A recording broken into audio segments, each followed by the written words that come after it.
Todas las actividades académicas del nivel superior implican un acto de escritura, y los trabajos escritos son determinantes a la hora de la aprobación o certificación de un examen. Sabemos que cada disciplina posee su propio repertorio de géneros, que es importante conocer, como son, cuáles son las restricciones propias de cada uno y cómo funcionan para mejorar así tanto la enseñanza como el aprendizaje, y que somos los docentes los que debemos estar implicados en ese proceso educativo. En otras palabras, conocer una disciplina exige saber leer y producir los textos que les son propios. El propósito es que los alumnos crezcan como escritores de textos académicos y que progresen en sus destrezas cognitivas para cocinar los textos. La escritura como proceso cognitivo.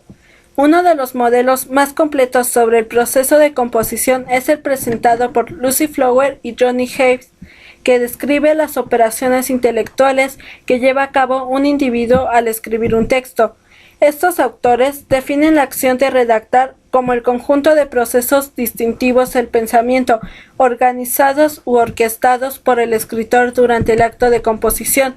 Estos procesos son pensados como momentos recursivos, es decir, momentos que se superponen, se repiten y vuelven sobre sí mismos una y otra vez. Los denominan planificación, traducción y revisión. A su vez, estos requieren de varios subprocesos, a saber, planificar, pensar qué escribir, redactar, escribir la primera versión del texto, revisar, releer el borrador, escribir la versión definitiva. Planificación. En la planificación, los escritores forman una representación mental abstracta del conocimiento extraído de la memoria o bien del acopio de datos, de la consulta bibliográfica para organizar la información que luego consignará en su texto. Requiere de una serie de subprocesos mentales. 1. Resolver el problema retórico. El punto de partida de cualquier escritor es resolver un problema. Se reconocen distintas situaciones, problemas y particulares. Forman parte de este problema cuestiones tan importantes como A. El tema, B. El auditorio, C. Los objetivos. 2. Planificar el texto. Es el acto de construir la representación interna del conocimiento y o información que el escritor utilizará durante la escritura. Esta está presente en todo el proceso de escritura y en el transcurso de la escritura misma. Tal preparación consistirá en A. Generar o concebir ideas. B. Organizar esa información de acuerdo con las características textuales. C. Fijar objetivos de procedimientos de contenido. 3. Escribir el texto. Aquí el escritor comenzará a escribir como un texto informativo y objetivo, y su meta es facilitar la comprensión de los aspectos de un determinado tema.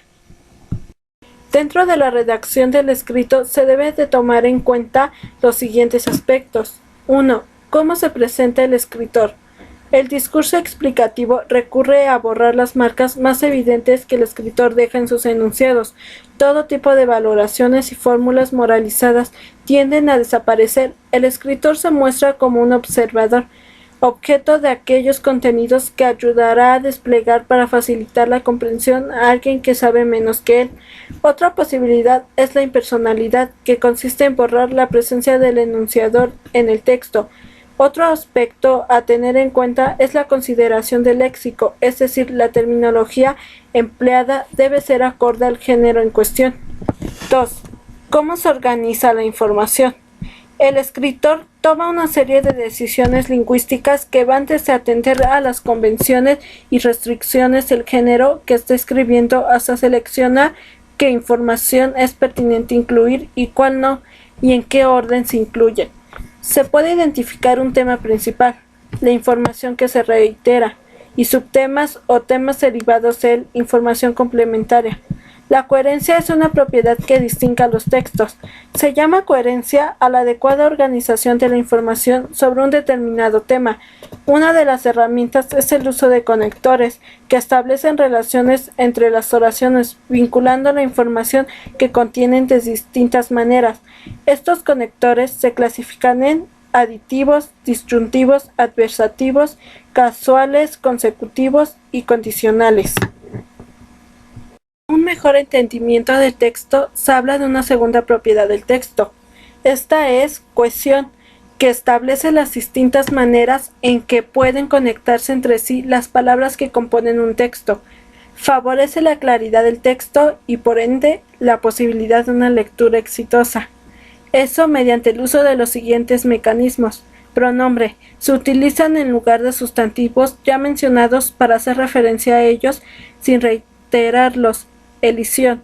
Se puede omitir, eliminar una palabra que ya fue dicha en otra proposición y que se repone mentalmente cuando vamos leyendo. Sinónimos. Consiste en sustituir una palabra por un sinónimo para evitar la repetición. 3. ¿Cómo se logra la explicación? Es posible determinar varias estructuras para el desarrollo de la explicación. Entre ellas veremos la ejemplificación, la definición, la comparación, la reformulación. La definición. La exposición de un saber supone que los conceptos abordados sean definidos para una mejor comprensión. La reformulación. Su función es aclarar, desarrollar o simplificar ciertos contenidos que se presume que puedan ofrecer cierta dificultad para su comprensión. Se utiliza un caso particular para explicar las características generales del objeto sobre el que se está hablando. Se trata de casos individuales y concretos. La cita. Las citas pueden incorporarse en el texto de diferentes maneras. A. Estilo directo, cita textual. Consiste en incorporar textualmente las palabras de otro autor. B. Estilo indirecto. Se utiliza cuando se toman las palabras de otro autor, pero no literalmente. Se trata de una reformulación.